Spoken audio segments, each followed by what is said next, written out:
For the most part, the hometowns column of the Lady Jack soccer roster reads like a list of stops on a Texas road trip. Richardson, Duncanville, El Paso, Spring, Plano, White House, and Austin. SFA pulls some of the top talent from all over the state of Texas. In addition to the Texas flavor, the 2009 squad is sprinkled with international talent. SFA boasts 4 foreign-born players hailing from Canada, South Africa, and Australia. On top of the typical woes that go with the transition from high school to college life, international students face a laundry list of extra adjustments. South Africa's Kylie Lowe knows how big the shift in cultures can be. The change is huge. Everything about it is different. The language is the same, but we have secondary languages as well.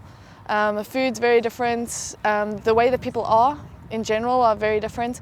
As Australian Edwina Forbes points out, for most foreign-born players who grow up in a world dominated by club teams and national squads, the very idea of competing in sport at the collegiate level is, well, foreign. As Australians, it's hard to grasp the concept of college soccer because we don't have college sport like it is here in the States. It's completely different. Just because of the population difference, there's just not the room to do that at home and or the money for it either. So first of all, to grasp that concept of how big college sport is here is pretty tough. But once you're over here, now that it's my second year, I really understand a lot more about the college system and what I can expect from the game. So I've kind of adjusted well to it. No matter how big or small the transition may seem, international students are blessed to have a built-in support system the minute they step on campus. Just ask senior Brenna Crockett, a native of Canada. My first year was hard. It was really hard being away from my family and making new friends and everything. But I mean, when you're on a team, you're basically have friends from day one, and you're exposed to all the other teams and athletes, and so you meet a lot of people. I can't imagine going anywhere else because I've made such good friends here, especially the internationals. Yeah, everybody takes you in. As a 3-year letter winner, Crockett has more experience in American collegiate soccer than the other internationals on the '09 squad. As she and the others can attest, once you get past the cultural wrinkles, soccer is soccer, no matter where you're playing. Canadian soccer in general is a very direct game, but I always played for a very small passing, quick paced team. It was never, we always got taught not to play the long ball, and when you could play it direct, but try and keep it on the ground, and that's really similar to what we do now. Even when I came here as a freshman, the system's different, but the play is the same. It's hard, intense, aggressive, short passes, quick movement, runs. So it's pretty much the same as what I played growing up. We still play the basic 4-4-2, but we don't get as technical as Americans do. Although we do have this more skill than American players do. American players will play, knock the ball around, whereas we like the skillful aspects of it. We just have a different flair, but at the end of the day, the object of the game is still to score and win. To date, international players have accounted for nearly a third of SFA's goals. Lowe leads the team in scoring with 4 goals and 5 assists to her credit. Vernon has found the net twice, and Crockett has posted 1 goal and 1 assist. Sometimes, as in the case of Canadian Breanne Vernon, getting into the groove with your new team is as simple as getting past your preconceived notions about what to expect.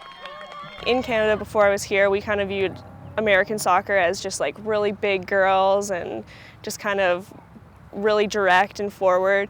And since I came down here, obviously we're a really small team compared to a lot of teams, and we like to play it on the ground. And the typical or expected American style is big, strong girls who play different from the Europeans, different from the typical football style, passing it around. But here at SFA, it's not that different. I mean, we have a different system to most teams, even around in our conference, we have a really different system, so it's been different adjusting to that sort of play. Once players settle into their new surroundings, the biggest challenge for them and the friends and family they've left behind is staying connected. Lowe says it's easy to get homesick in the first few weeks. I have been recently, but that's just, I think, a sort of 2-month gap not being at home. But, I don't want to go home. I just miss certain things, certain routines. But I think once I'm over that, then I'll be okay.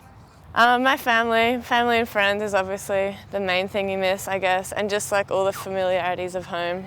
Occasionally, players are treated to a little slice of home via in-person visits, like the one Vernon's parents made for a recent game. And they were actually here like 2 weekends ago, and that's probably the only time they'll come the whole year, I guess. Most of the time, though, loved ones have to be more creative if they want to keep up with what's happening on the field. Just like phone calls when I can. Obviously the time difference is huge, so it's kind of hard sometimes, but and like my parents follow it on the game tracker, like online when they can. My dad is on the computer all the time. Shame. He follows with websites and he speaks, I think he's in contact with the coaches. My uncle keeps him up to date, and he follows on game tracker, and he reads a lot of stuff, so he knows exactly what's going on. I don't even have to tell him. But he would love to see the time difference. Sometimes he's up all hours of the morning, trying to watch my games, and that's exciting to know that, he's following me and making sure that I'm doing, good things. Despite all the hurdles and hardships that go along with leaving your home behind to study and play abroad, SFA Internationals will tell you it's worth it, as long as you find the right fit. I found the main thing was like settling into college life here and into the team. But everyone was really nice, so the transition was pretty easy. Culturally, it's different, but we all like it. I know everybody does, and you get used to it. Everybody's really nice here. I guess